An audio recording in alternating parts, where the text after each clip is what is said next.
ശബരിമലയിലെ തിരക്ക് നിയന്ത്രിക്കാൻ സ്പോട്ട് ബുക്കിംഗ് 20,000-ൽ നിന്ന് 5,000-ആയി കുറച്ചു. തിങ്കളാഴ്ച വരെയാണ് ഈ നിയന്ത്രണം. വരുന്ന എല്ലാവരെയും കയറ്റിവിടുന്നത് തെറ്റായ രീതിയാണെന്ന് ചൂണ്ടിക്കാട്ടിയ കോടതി ദർശനത്തിന് ശാസ്ത്രീയമായ ക്രമീകരണം ഉണ്ടാക്കണമെന്ന് നിർദ്ദേശിച്ചു. ശബരിമലയിൽ ഇടപെടാൻ വേണ്ടി ഇലക്ഷൻ കമ്മീഷന്റെ വിലക്കിൽ നിന്ന് ദേവസ്വം മന്ത്രിക്ക് ഇളവും നൽകി.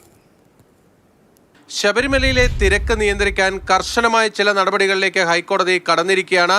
Spot booking 5,000-ആയി കുറച്ചിരിക്കുന്നു. നേരത്തെ അത് 20,000 അടുത്ത തിങ്കളാഴ്ച വരെ ആയിരിക്കും ഈ നിയന്ത്രണങ്ങൾ ഉണ്ടാകുക. അതോടൊപ്പം തന്നെ പുല്ലുമേടടക്കമുള്ള കാനന പാതകൾ വഴി സന്നിധാനത്തേക്ക് വരുന്ന അയ്യപ്പന്മാരുണ്ട്. അവരുടെ കാര്യത്തിലും 5,000-ആയി അത് നിജപ്പെടുത്തിയിരിക്കുന്നു. അവർക്ക് വനം വകുപ്പിനോട് പാസുകൾ വിതരണം ചെയ്യാനാണ് ഇപ്പോൾ ഹൈക്കോടതി നിർദ്ദേശിച്ചിരിക്കുന്നത്. അതോടൊപ്പം തന്നെ അതാത് ദിവസത്തെ ബുക്കിങ്ങുകാരെ മാത്രം സന്നിധാനത്തേക്ക് കയറ്റിവിട്ടാൽ മതിയെന്നുകൂടി ഹൈക്കോടതി വ്യക്തമാക്കുകയാണ്. അതായത് ആ സ്ലോട്ട് കഴിഞ്ഞ് മറ്റൊരു ദിവസത്തെ സ്ലോട്ടുമായി എത്തിയാൽ അവരെ സന്നിധാനത്തേക്ക് പ്രവേശിപ്പിക്കേണ്ടതില്ല എന്ന തീരുമാനമാണ് ഹൈക്കോടതി എടുത്തിരിക്കുന്നത്. കഴിഞ്ഞ ദിവസം ഏതാണ്ട് 25,000-ഓളം പേരാണ് മറ്റ് ദിവസങ്ങളിൽ നടത്തിയ ബുക്കിംഗ് രസീതുമായി സന്നിധാനത്ത് ദർശനത്തിനെത്തിയത്.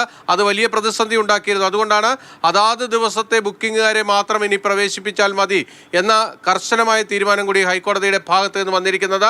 ഫലത്തിൽ 70,000-ആണ് വെർച്വൽ ക്യൂ വഴിയുള്ള ബുക്കിംഗ്. അതോടൊപ്പം തന്നെ 5,000 പേർക്ക് സ്പോട്ട് ബുക്കിംഗ് കിട്ടും. അതോടൊപ്പം തന്നെ 5,000 പേർക്ക് കാനനപാതകൾ വഴിയും കടന്നു വരും. അപ്പോൾ മൊത്തം ഒരു ദിവസത്തെ ബുക്കിംഗ് എന്ന് പറയുന്നത് അല്ലെങ്കിൽ ദർശനം നടത്താൻ സൗകര്യപ്പെടുന്നത് ഏതാണ്ട് 80,000-ഓളം പേർക്കായിരിക്കും. അടുത്ത തിങ്കളാഴ്ച വരെയുള്ള ഭക്തന്മാരുടെ വരവ് പരിശോധിച്ച ശേഷം ഇതിൽ പുനഃപരിശോധനയ്ക്കും സാധ്യതയുണ്ട്. എന്തായാലും ദേവസ്വം ബോർഡിനെ സംബന്ധിച്ചിടത്തോളം വളരെ ആശ്വാസകരമായൊരു നിർദ്ദേശമാണ് ഹൈക്കോടതിയുടെ ഭാഗത്ത് നിന്ന് വന്നിരിക്കുന്നത്. പ്രത്യേകിച്ച് ആ തിരക്ക് നിയന്ത്രണ വിധേയമല്ലാത്ത രീതിയിലേക്ക് പോയപ്പോഴാണ് ഹൈക്കോടതിക്ക് ഇടപെടേണ്ടി വന്നത്. അതോടൊപ്പം തന്നെ ഇന്ന് കേസ് പരിഗണിച്ചപ്പോൾ കോടതി ഒരു കാര്യം എടുത്തു പറഞ്ഞിരുന്നു. എല്ലാം ഭദ്രമാണ് എന്ന് പറഞ്ഞിട്ട് പോയ ദേവസ്വം ബോർഡും സർക്കാരും അവിടെ കാര്യങ്ങൾ വരുമ്പോൾ അതൊന്നുമല്ലല്ലോ കാണാൻ കഴിയുന്നത് എന്ന ചോദ്യമാണ് ഇന്ന് കോടതിയുടെ മുന്നിൽ നിന്ന് ഉണ്ടായത്. അതോടൊപ്പം തന്നെ ആളുകളെ അനിയന്ത്രിതമായി സന്നിധാനത്തേക്ക് കയറ്റിവിടുന്നതിനെ ഹൈക്കോടതി എതിർക്കുകയും ചെയ്തു. എല്ലാവരെയും കയറ്റിവിടേണ്ട സാഹചര്യമില്ല, അത് തെറ്റായ നടപടിയാണ്. കൃത്യമായും ബുക്കിങ്ങുകൾ അനുസരിച്ച് മാത്രം സമയബന്ധിതമായി മാത്രം ആളുകളെ കയറ്റിവിട്ടാൽ മതി എന്ന നിർദ്ദേശമാണ് കോടതിയുടെ ഭാഗത്തു നിന്ന് വന്നിരിക്കുന്നത്. നിലയ്ക്കൽ മുതൽ സന്നിധാനം വരെ 5ഓ 6ഓ സെക്ടറുകളായി തിരിച്ച് ഓരോ സെക്ടറുകളിലും എത്ര പേരെ ഉൾക്കൊള്ളാൻ കഴിയുമെന്ന് ശാസ്ത്രീയമായി പഠിച്ച ശേഷം അതിനനുസരിച്ച് ആളുകളെ കയറ്റിവിടുക, നിയന്ത്രിച്ച് കയറ്റിവിടുക എന്നതാണ് ഹൈക്കോടതി വ്യക്തമാക്കുന്നത്. അതായത് കഴിഞ്ഞ ദിവസം ഉണ്ടായതുപോലുള്ള തിരക്കും പ്രശ്നങ്ങളും സന്നിധാനത്ത് ഇനി ആവർത്തിക്കരുത്. അതിന് ആവശ്യമായ എല്ലാ നടപടികളും കർശനമായി തന്നെ എടുക്കണമെന്നാണ് ഹൈക്കോടതി ഇപ്പോൾ വ്യക്തമാക്കിയിരിക്കുന്നത്. അതോടൊപ്പം തന്നെ 16-ാം തീയതി മുതൽ സന്നിധാനത്തെത്തിയ അയ്യപ്പന്മാർ നിരവധി പരാതികൾ ഉന്നയിച്ചിരുന്നു. ആ പരാതികൾ കൂടി ഹൈക്കോടതി പരിഗണിച്ച് മറ്റൊരു ഉത്തരവും കൂടി ഇറക്കിയിട്ടുണ്ട്.